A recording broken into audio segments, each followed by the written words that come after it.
Gratitude expressed well is a mark of communicative maturity. In a world increasingly defined by performance and speed, gratitude might seem like a luxury. Yet, it is in the most competitive spaces that sincere gratitude becomes a marker of emotional and communicative maturity. Gratitude is not just a moral act, it is a sign of communicative intelligence. When someone can express appreciation clearly, timely, and proportionately, they show an understanding of self, others, and relationships. The key question is, why is gratitude such a basic feeling so hard to express well? And how can we cultivate this subtlety as part of professional communication skills? How you say thank you reveals who you are just as much as what you're thankful for. A well-spoken thank you is not politeness, it is maturity in action.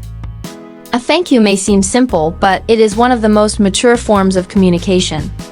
Gratitude is not just a feeling, it is an ethical action that requires attention, recognition, and clear articulation of the good received. Many adults express gratitude habitually. Thanks, appreciate it. All good, but the receiver often feels unrecognized. The issue isn't rudeness, it's the lack of depth in gratitude thinking. A mature thank you is intentional. It shows that the speaker has reflected on the other's effort, noticed it meaningfully, and chosen language that honors the act. In a fast utilitarian society, a heartfelt thank you is a pause for connection, and connection sustains all long-term relationships. When you thank someone well, you don't just honor them, you elevate yourself as a communicator of empathy. Feeling gratitude is easy, but expressing it meaningfully, specifically, and appropriately is much harder. That's why mature gratitude always contains 3 elements. 1. Clearly naming what you're grateful for. 2. Choosing language that fits the relationship. And 3. Offering it at a moment the other person is ready to receive. When one of these is missing, gratitude becomes hollow or even counterproductive. A thank you said at the wrong time can feel forced. One that comes too late loses emotional power. A vague thank you lacks the personalization that real relationships need.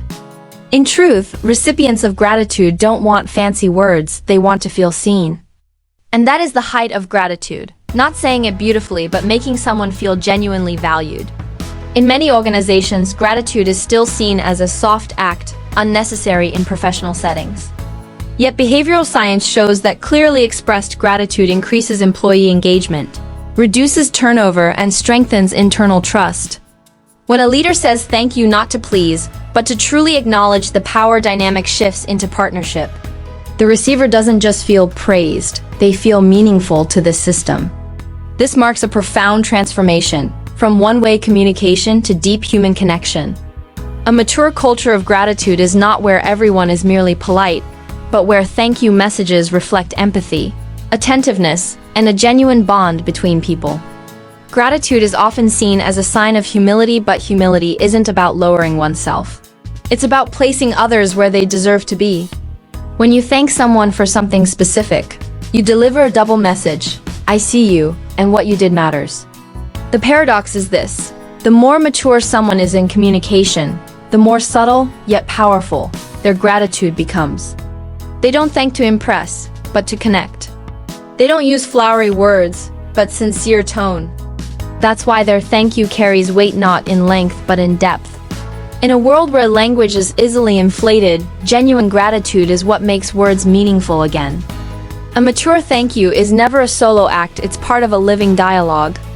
When you express gratitude, you open a space for response, through acknowledgement, emotion, or deeper collaboration. This is what separates polite thank yous from meaningful ones. The latter doesn't end the conversation, it starts a new relationship. Deep gratitude is not closing, but opening. It doesn't frame the receiver as a beneficiary, but invites two-way exchange.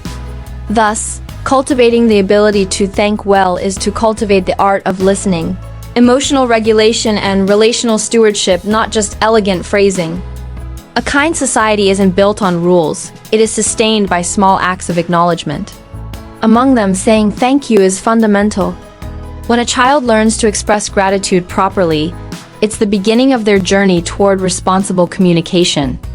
When an adult pauses to thank, it signals awareness of their connection to others. When an organization thanks its people, employees, clients, partners, it reflects a healthy communication ecosystem where value is not assumed but affirmed. Gratitude, repeated appropriately, becomes cultural structure, not accident, but design. And that culture is the soil in which language, trust, and kindness can grow. In the end, gratitude is not a task to perform, it is a capacity to awaken. Those who express gratitude deeply do so not because they were taught the words, but because they've experienced the power of help, presence, and generosity. That experience gives soul to their thank you. And this cannot be faked. You can learn the formula, but you cannot fake feeling. A mature society is not where everyone knows to say thank you, but where that thank you is delivered with eye contact, intention, and emotional precision. Because in the end, communicative maturity is not about what you say, but what others feel because you said it. Gratitude, when confined to predictable words, becomes an empty ritual. But when expressed thoughtfully, timely, and personally, it becomes a subtle force for human growth within individuals and across organizations. A mature thank you doesn't need to be long, or poetic, it needs depth. The depth of observation, empathy, and respect. If you believe the world becomes better when people express gratitude more mindfully, start with yourself. Thank someone today, not out of formality, but to remind them, and yourself, that kindness exists, lives, and can spread. Share this message to help build a society where gratitude is spoken from the heart, not from habit.